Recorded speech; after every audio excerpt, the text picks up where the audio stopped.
It'll be a different field, different team. You go from one of the top teams in the league to one of the worst. But if he can pick up where he left off, I think it bodes well that although we believe Joseph Wall isn't going anywhere, right now the projection seems to be that Stolarz will start in the playoffs. Well, I think that's the greater point here. And it might feel like a scenario where he stole the game in game one. You want to see him pick up because he's going game two. And I just feel like the window's now so tight that he's coming off such a spectacular game that in their minds, maybe it's a feel like, can we go up 2-0 in the series right now by going right back to our best goalie? Yeah. You know, they do play 3 games in 4 nights here. And they will split. Yeah, but one of those guys has to play 2 of the 3. So, you know, if you think he's hot, I guess that makes some sense. But I love this point where it's like, you know, looking at the big picture, we thought going into the year it was like they want Wall to be the guy. It makes sense for him with the contract, the age, whatever, for him to be the guy. It does feel like it's shifted to where all things equal, they have so much belief in Stolarz. He's bigger, he's competitive, that they would want him to be the guy now. I think there's no question in my mind who would be in game one, but that's now in December. So it's hard to know. Yeah.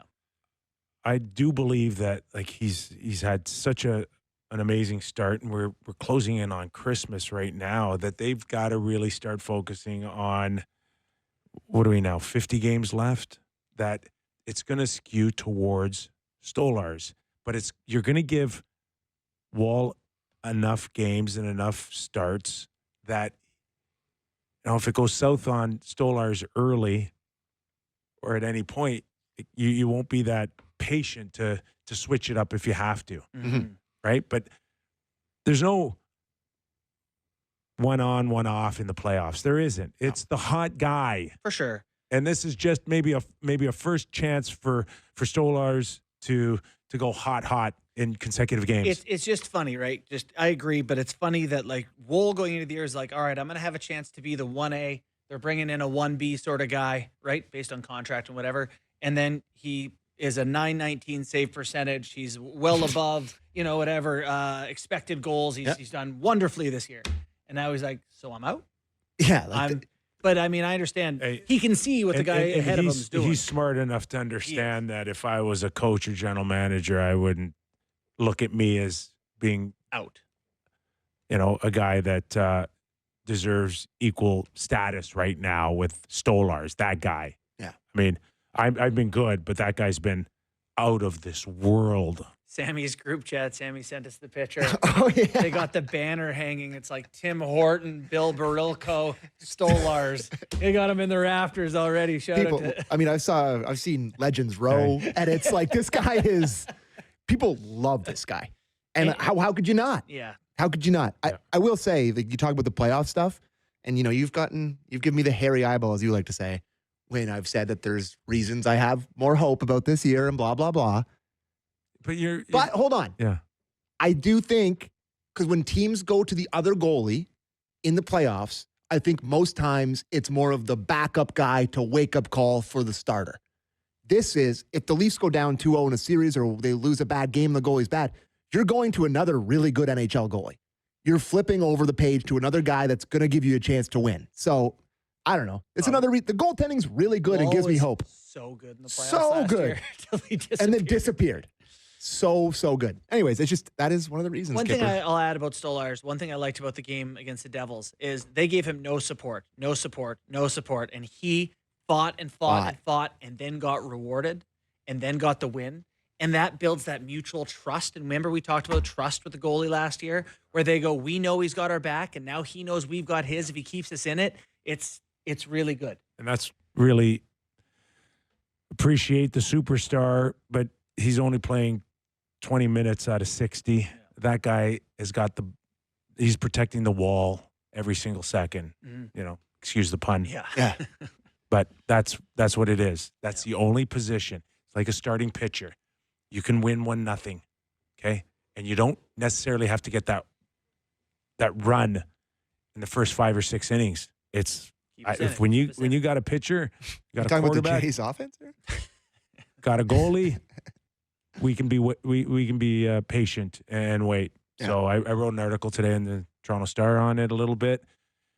We've talked many years over our show since we started together that they've always outscored their mistakes. That's not how they're getting it done now. It's No, from the net on out. I will say, as someone who pays attention to the analytics, it's good right now that they are winning. Their goaltending has been phenomenal. The process is a little concerning offensively, but you love that they have the all-stars that they have that can create. Like, usually when teams can't produce offense, they don't have exceptional elite talents like the Leafs. So I feel like they're going to be able to find it. And that's what I wrote about Kip yesterday. Yeah. Was a similar idea that the goaltending has bought them time to figure out the offense, and whether that means trading for additional offense, Yes. Matthews finding it a bit more, getting more from the back end. This has bought them time to find it. I do think that there's this unhealthy pushback against people that suggest that they have some offensive issues right now. I feel like people are like, oh, they're winning. I think it's fair to acknowledge the fact that they cannot create much at all right now. No. But the point that you made is important, that their defensive metrics are excellent goaltending. They can figure it out. They have stars that can get They've the big produced goals. before. Exactly. And their power plays at 19%. We know it can be a 25% power play. There's more there for this Leafs offense. Yeah. And they'll continue to search, I think, internally until we do see a trade eventually for some offense. But we got Craig Berube on a Kippers Clipper on some of the depth that may be coming back soon in Camp and McMahon. Let's have a listen. Camp is probably a little bit of ways away yet, but Bobby McMahon is very close. So practice today, he'll skate with us tomorrow, and then we'll see. So it sounds like a potential Close. for the weekend. Yeah. Tonight on the show, we're going to focus a little bit on that left side. I've brought this up on a couple occasions. We're going to kind of focus on it in our pregame show tonight. It's been a sore spot for this team for not just this year, but many years. And like, there's nothing to not like about Matthew Knies, but is he quite ready to carry the load as a bona fide number one left winger, which means also producing at a pretty good rate? That hasn't happened. McMahon, to me, is also a key in all of this, that he has not been able to stay healthy to show that he can go to next level 20-20. Yeah, you can't Right? get to those numbers if you're not in the lineup. So we'll see where Max kind of fits in the next few weeks. For me, it's got to be somewhere on that left side. For McMahon, sorry? No, or for Max Max. Domi? For Max. Like with Matthews Marner? Totally. Something. Totally. Something. Yeah, me too. Right? I like outside of Max, and then, where you feel about Pacioretty, they've been playing with 2 fourth lines for quite a while now. Yes, well put. Yeah. So 2 fourths and a third when Matthews was out. Yeah. time Lean times. time now to kind of figure it out. And for me, somewhere in the equation is Max Domi on the wing. Yeah. One of the things that we do have a clip on is, for Berube, how do you spend less time in the D zone? And that's when I talk about their offense not being good. They've been in their own end a lot. So why don't we listen to him on how they can spend less time in the D zone? Killing plays quicker and exiting the zone quicker. When we kill plays and get the puck, where's our outs? Let's get going. Transition from defense to offense. We got to be better at that. Jake McCabe will help. There it is. That's good news. He's back. Just to the Domi thing quickly before we move to McCabe. Don't you think, they signed him to a 4-year, $3.75 million Yeah. for him? Like, to me, the best way to extract the offensive value on that contract is to play him with the star players. That's where he's the best. We've seen him play with Matthews when that stretch when Marner was out, when it was him, Domi, and Bertuzzi. They have chemistry. They like to play together. They're 2 passers on the wing of the center. Maybe not to Kipper's favorite thing with the center being the passer, but to me, it's obvious. And you think they'll go to it here somewhat soon? Do you think, or do you? Can't agree with you more. Yeah. I That- did. Sorry, go ahead. It's the onus now is on Berube to give Max the best chance to find a small window to kind of get going a bit, and it may be with reuniting him with Austin. Well, like Where- The Toronto Maple Leafs may be taking a new approach to salary management, which could directly impact Mitch Marner's contract negotiations. During Kyle Dubas' tenure as general manager, the team didn't hesitate to spend heavily, and this trend began with a 6-year extension signed by Marner in 2019. At the time, Marner's $10.9 million annual cap hit set the market for superstar wingers, surpassing comparable players like Mikko Rantanen of the Colorado Avalanche, who signed a 6-year deal with a $9.25 million annual cap hit. Now, however, times seem to be changing. TSN's Pierre LeBrun recently reported that the Maple Leafs have implemented an internal salary cap, aiming to ensure no player earns more than captain Austin Matthews, who signed a 4-year extension worth $13.25 million per season in August 2023. The team's primary concern revolves around Marner's agent, Darren Ferris, who, according to LeBrun, might push for a percentage of the total salary cap instead of a fixed dollar amount. This could result in Marner's cap hit exceeding Matthews' $13.25 million, conflicting with the Leafs' new financial strategy. Ferris is known for driving negotiations to the limit, often taking his clients to free agency. This raises fears that discussions between Marner and the Leafs could drag on until July 1st, giving Marner and his camp all the leverage in negotiations. Another complicating factor is the rising market. LeBrun noted that Mikko Rantanen believes he could secure $14 million per season as a free agent. This sparks the question, could Marner demand even more? And would Ferris take that gamble, knowing the Leafs might opt to move on and sign another player? Marner has made it clear on multiple occasions that Toronto is where he wants to be.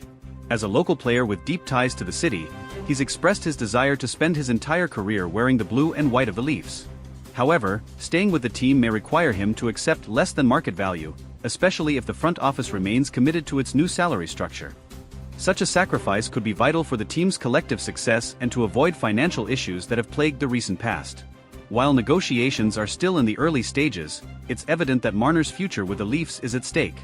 Maple Leafs fans may need to prepare for the possibility of significant changes, but they can also trust in the player's commitment to the city and the franchise to find a compromise. The Maple Leafs' decision to implement an internal salary cap reflects a broader shift in their team-building philosophy. After years of prioritizing top-end talent with hefty contracts, the organization appears determined to strike a balance between superstar contracts and depth throughout the roster. This strategy aims to avoid the pitfalls of past seasons, where a lack of financial flexibility often left the team vulnerable in critical playoff moments. For Mitch Marner, this shift creates a unique challenge. On one hand, his value to the Leafs is undeniable. A consistent top scorer and elite playmaker, Marner has been instrumental in driving the team's offense. On the other hand, his ability to command a salary that rivals or exceeds Austin Matthews could put the Leafs in a difficult position, especially with a potential need to strengthen other areas of the roster. As the 2023-24 season progresses, the Leafs must weigh the potential consequences of sticking to their cap philosophy. Losing a homegrown talent like Marner would undoubtedly sting for fans and the organization alike. However, allowing one player to dictate financial terms beyond the team's structure could hinder long-term success and force painful sacrifices elsewhere. Adding to the complexity is the looming free agency of William Nylander. If the Leafs are to stick to their internal salary cap, they may also face challenges in retaining Nylander, who could command a significant raise. Balancing contracts for both Marner and Nylander within the new framework could prove to be the ultimate test for Toronto's management team. Another factor at play is the team's ultimate goal, winning the Stanley Cup. While star players like Marner and Matthews are crucial, history has shown that depth and balanced rosters often prevail in the postseason. If the Leafs fail to manage their finances effectively, they risk falling short of building a championship-caliber team, even with elite talent. For Marner, the decision to stay with the Leafs might come down to more than just dollars. His connection to the city, the fans, and his teammates could be deciding factors. If he prioritizes legacy and loyalty over maximizing earnings, there's a strong possibility that he'll work with the team to find a deal that benefits both parties. Negotiations will also test Darren Ferris, known for his hardline tactics in securing lucrative deals for his clients. While pushing for top dollar is expected, Ferris may need to weigh the risks of alienating the Leafs management and fanbase. A prolonged stalemate could damage Marner's relationship with the team and its supporters. The Leafs management, led by general manager Brad Treliving, faces a pivotal moment. Treliving's reputation as a negotiator and team builder will be on full display as he navigates this high-stakes scenario. Striking the right balance could solidify his tenure in Toronto, while a misstep might set the team back for years. For Maple Leafs fans, the coming months will be filled with anticipation and uncertainty. Marner's future, along with the team's ability to stay competitive under financial constraints, will likely dominate conversations as the season unfolds.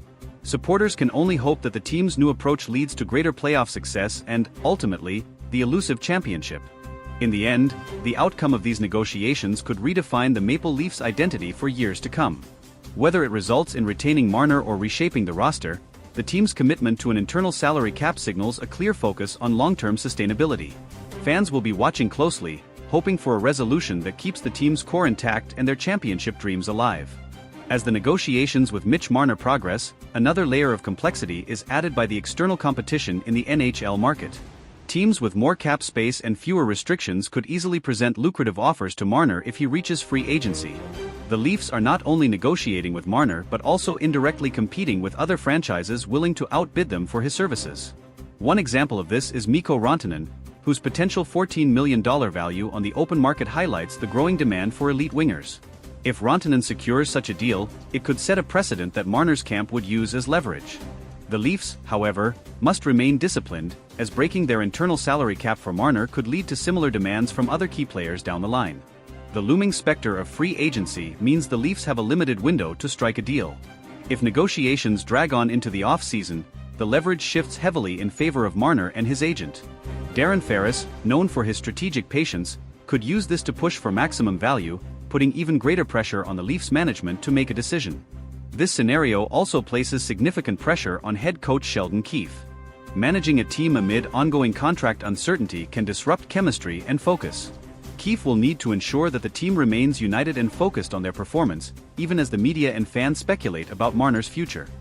Meanwhile, the Leafs core group, including Auston Matthews, Morgan Rielly, and John Tavares, will likely play a role in influencing Marner's decision. The camaraderie among the players and their collective drive for a championship could persuade Marner to accept a deal that aligns with the team's financial structure. On the flip side, the Leafs could explore contingency plans if a deal with Marner doesn't materialize. Trading Marner would be a bold move, but it could bring significant assets in return, potentially bolstering the team in areas like defense or secondary scoring. This option, while unpopular with fans, might be necessary to maintain roster balance. The timing of these decisions is also critical. With the trade deadline months away, the Leafs must assess whether keeping Marner without an extension risks losing him for nothing in free agency. A preemptive trade could avoid the scenario, but it would also signal a significant shift in the team's short-term goals. Fan sentiment will undoubtedly influence the team's approach. Marner is not just an exceptional player, he's a fan favorite and a symbol of homegrown talent succeeding in Toronto. Losing him could lead to backlash, especially if the team struggles in the aftermath of his departure. The broader NHL landscape also plays a role. As other teams navigate their own salary cap challenges, the Leafs can learn from their successes and failures. Organizations like the Tampa Bay Lightning and Vegas Golden Knights have shown the value of balancing star power with depth, offering a potential blueprint for Toronto's future.